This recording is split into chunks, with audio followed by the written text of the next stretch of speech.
সেন্ট্রালে দাঁড়ায়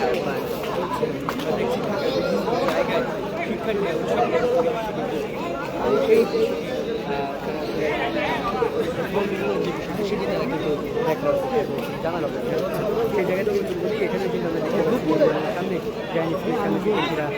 বসে গল্প করে দাঁড়িয়ে কেউ কেউ এই ভোট গণনার দৃশ্য দেখছেন এবং আমরা যেটা বলছিলাম যে ঢাকা বিশ্ববিদ্যালয়ের বিভিন্ন জায়গায় কিন্তু এই দৃশ্যই দেখা যাচ্ছে সেই দৃশ্যগুলো দেখার জন্য আমাদের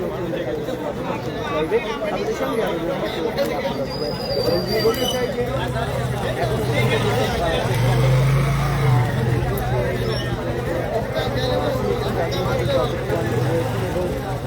সেই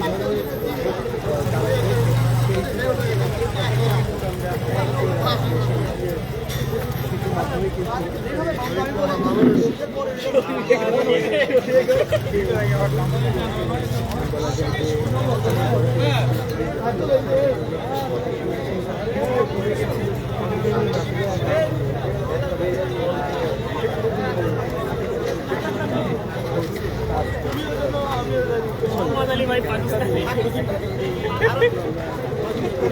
মোহাম্মদ আলীর চামড়া তুলে নিব আমরা।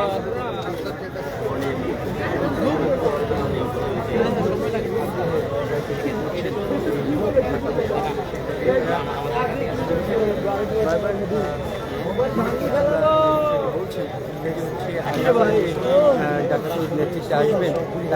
তিনি যেন তাদের যে অধিকার তাদের যে চাহিদা সেগুলো যেন পূরণ করে সে বিষয়গুলো যেন তাদের লক্ষ্য রাখেন সেই অনুরোধ কিন্তু তাদের। এবং এই মুহূর্তে আমরা দেখতে পাচ্ছি রাত গড়িয়ে এখন কিন্তু প্রায় 1টার কাছাকাছি এখনও পর্যন্ত কিন্তু আসলে ভোট গণনা বা ফলাফল পাওয়ার তেমন কোনো সম্ভাবনা দেখছি না। সময়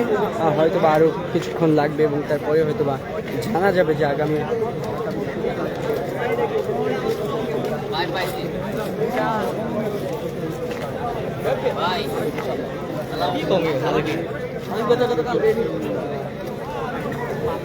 বিভিন্নভাবে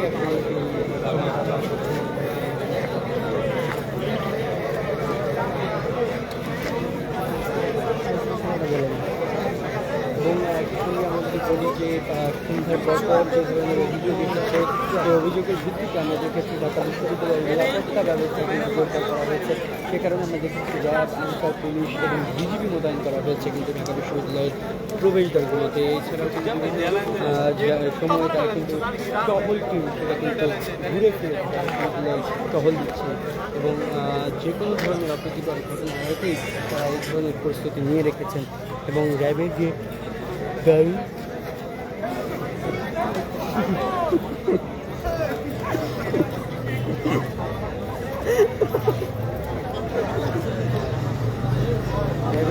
এবং তাদের রয়েছেন তাদেরকেও কিন্তু এই ছিল আসলে